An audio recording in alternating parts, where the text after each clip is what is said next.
एक घर जहां प्यार से ज्यादा घमंड रहता था और एक दिल जो सिर्फ अपनापना चाहता था। सास का घमंड। ये है सावित्री, एक घमंडी सास, और ये दोनों रोहन और पूजा। इन दोनों की आज शादी है। पूजा दिल की बहुत साफ और अच्छी है। सावित्री बहुत अमीर थी, इसलिए देश की जाने माने लोग उसके बेटे की शादी में आए थे। Thank you for coming. Rohan और पूजा बहुत ज्यादा खुश थे। अब बारी थी पूजा के स्वागत की। हमारे घर की बहू इतनी साधारण। माँ, प्लीज ऐसा मत कहिए।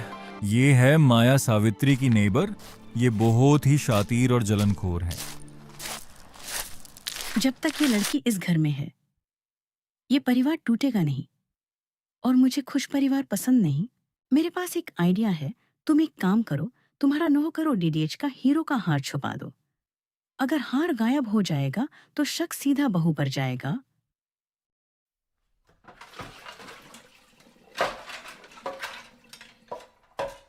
ये खाना है या मजाक? कुछ सीख कर नहीं आई, मेरे घर की इज्जत गिरा दी। मैं हार नहीं मानूंगी। एक दिन माँ जी मुझे समझेंगी। सावित्री रात होने का वेट कर रही थी। वो सोच रही थी कब रात हो और मैं इस हार को छुपा दूं।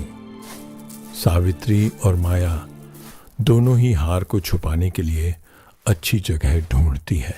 कहाँ छुपाए? मुझे तो कोई अच्छी जगह ही नहीं मिल रही है। वो रही वह पर उस अलमारी में छुपा देते हैं। चलो। लेकिन ये गलत है, हमें ऐसा नहीं करना चाहिए। या फिर आप डर रही हैं कि वो निर्दोष है? आपको उसको यहाँ ये भगाने के लिए ये सब करना ही होगा। Okay, let's do it then. वो दोनों चमकता हुआ 9 करोड़ का चमचमाता हार वह पर छुपा देते हैं। अगले दिन सुबह होती है और सावित्री अपने आइडिया के साथ तैयार रहती है। वह जोर जोर से चिल्लाने लगती है, ओ माय गॉड, मेरा नेकलेस कहाँ गया? वह चोरी हो गया। सावित्री मगरमच्छ के आंसू निकलने लग जाती है। माँ, क्या हुआ? आप इतना चिल्ला क्यों रही हो? इस घर में नई पूजा आई है और हार गायब हो गया।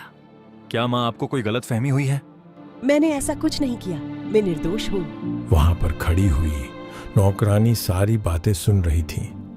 वो घबराते हुए बोलती है, उसने कल रात उन दोनों को हार छुपाते हुए देख लिया था। मालकिन, मैंने आपको ही हार छुपाते देखा था। माँ, आपने ऐसा क्यों किया? आपने मेरा दिल तोड़ दिया। खिड़की से बाहर खड़ी माया ये सब देखकर हंस रही थी। मैंने इस घर को अपना माना, लेकिन शायद मैं कभी अपनाई ही नहीं गई। कुछ महीनों बाद माया की हेल्थ बहुत खराब रहने लगी थी। इनकी हेल्थ बहुत गंभीर है। यह सुनकर रोहन बहुत रोया और पूजा भी बहुत परेशान थी। सावित्री पूजा से मिलने आती है। मुझे माफ कर दो, मैंने तुम्हें बेटी बनने ही नहीं दिया। आई एम सो सॉरी पूजा। माँ, अब आप मुझे बेटी मानती हैं, यही काफी है। पूजा ने आंखें हमेशा के लिए बंद कर ली थी।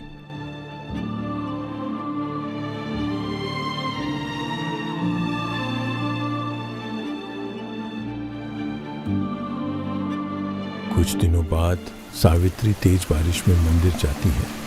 मेरा घमंड मेरी सबसे बड़ी सजा बन गया।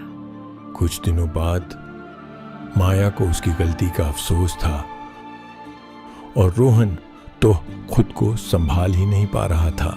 घमंड हमेशा देर से टूटता है, लेकिन जब टूटता है बहुत कुछ खो जाता है। अगर वीडियो पसंद आई तो ऑसम कहानियां को सब्सक्राइब करो और वीडियो को अपने दोस्तों के साथ शेयर करो।